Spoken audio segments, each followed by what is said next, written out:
Good day, ma'am. This is my presentation about legal forms. Acknowledgement, jurat certificates. Two most common notarial acts, yet there is confusion about the difference between these forms for many signers. Jurats, it is a sworn statement or oath verifying the truth of the content of document.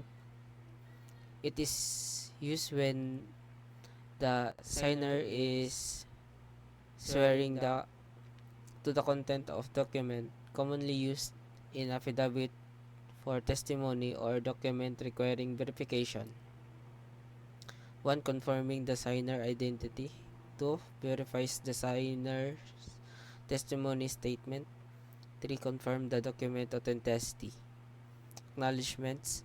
It is used to verify the identity of the signer and confirm that they signed the document. They are not swearing the truthfulness or validity of the document. They are simply acknowledging that they signed the document. Declaration by a signer that 1. They executed the document voluntarily. 2. They understand the document content. 3. They authorize the document execution, commonly used in deeds, mortgages, power of attorney, documents requiring confirmation of execution. Gratuitous contract in which one party promises to do something without receiving any exchange. Arrest, taking person into police custody in order that he may be bound to answer for the commission of an offense, executed in 10 days. Inquest proceeding, summary of investigation. 1. The person is already arrested. 2. The person is already detained. 3. The summary in nature. 4. To determine if there is valid cause for the continued detention. 5. No need warrant of arrest. Mortgages, legal agreement by which a bank of or another creditor lends money at interest in exchange for taking title of debtor's property. Power of attorney for mortgages refers to instance in which POA is delegated by someone, agent, attorney. In fact, power of attorney is authorized the person. Signed mortgage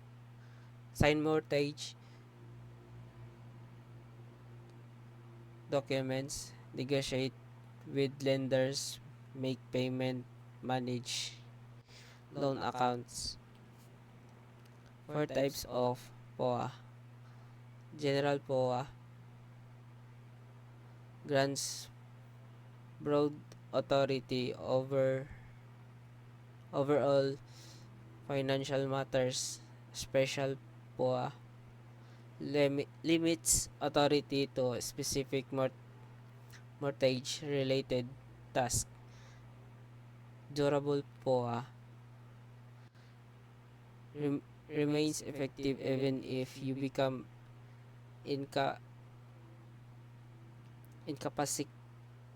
incapacitated. Springing POA takes effect only upon specific condition. Forms of official notice. Summon, appearance notice.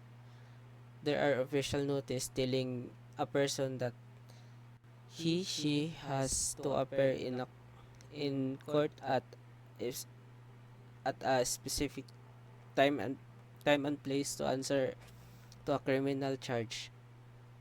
Subpoena, order from the court that requires an individual to be somewhere in person at a certain place, date, and time to testify as a witness in a case.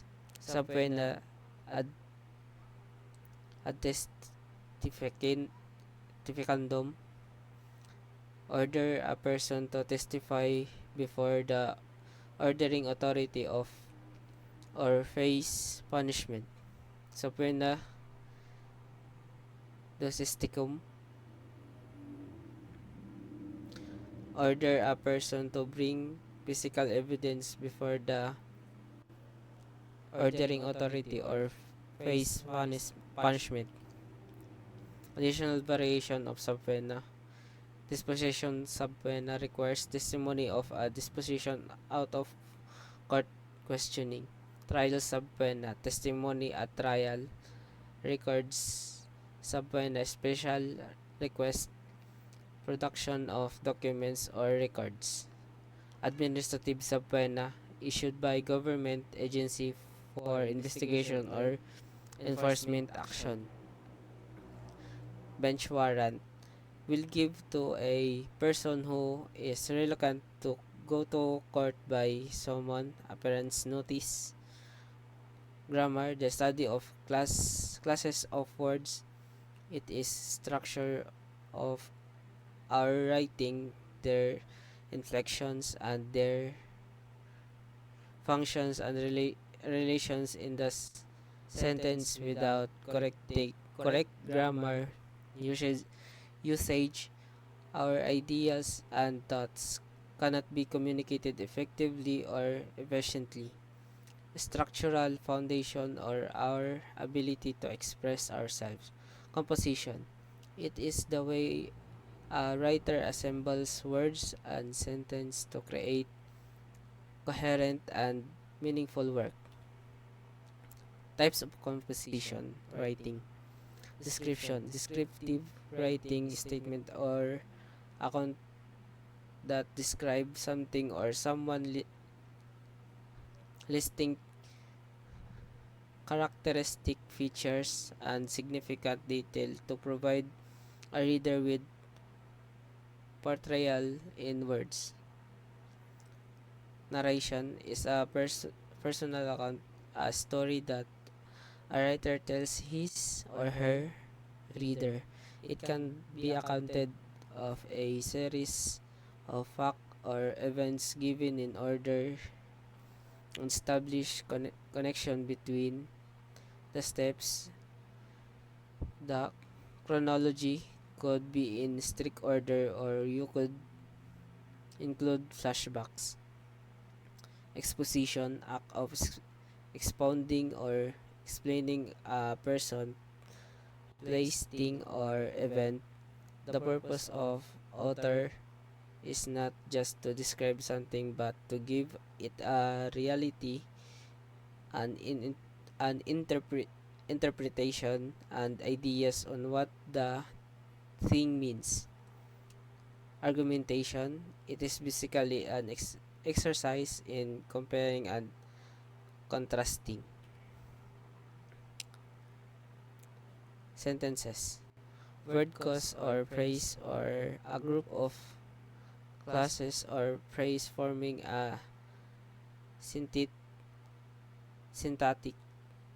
unit which expresses an assertion, a question, a command, a wish, an exclamation, or the performance of an action. Four types of English sentences.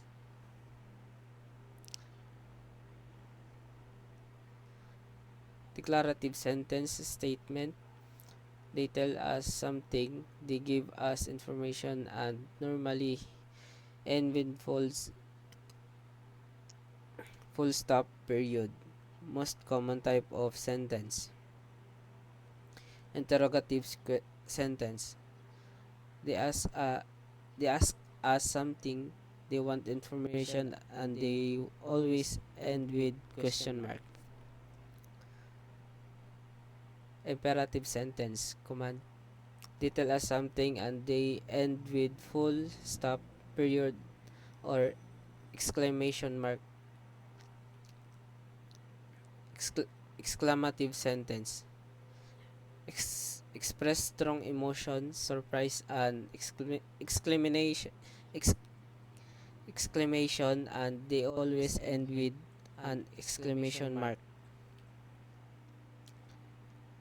Law enforcement agency correspondence, acknowledgement letters, meant to acknowledge that you receive an item from someone or that you are aware of a fact or the point out. Memos often used to spread important news and directive inside company. The point with memos is to be fast and to point with your communication. Congratulatory letter. The idea with this type of letter is to stay on point and avoid sounding over the top or mocking. Describe what motivate you to send a congratulations and positive feedback that you have already heard. Keep the letter consents. For response letter, explaining or listening of how a request was fulfilled. Letter request asks for help without groveling or being overly emotional. Take a hard look at the adjectives you're using in letters. Sales letters required a strong call to action or hook the beginning so that to receive continues to read and discovers the benefits of whatever you are selling. Resignation letters, giving notice that you are leaving a position, providing a last day of employment and explaining what is causing you to leave. Search warrant, an order in writing issued by the name of the people of the Philippines, signed by a judge and directed to a peace officer, commanding him to search for personal property described therein and bring it before court. Issues connection between the persons, place, and item to be seized. Types of business writing: instructional, directional, and aims to guide the reader through the steps of completing a task. Informational, pertains to recording business information accurately and consistently. Persuasive, to impress the reader and influence their decision. Transactional, day-to-day communication at workplace falls under the transactional business writing. Interpersonal, people communication skill. Oral communication, spoken communication such as phone calls, public speaking, or speaking face-to-face. Written communication includes letter, emails, text, messages, but also emojis and GIFs. Nonverbal communication encompasses body language, tone, hand-eye contact, clothing, or smell. Listening, part of interpersonal communication is as it refers not only simply hearing what someone else is saying but actively understanding the meaning of their message. Yan lang po, ma'am. Thank you.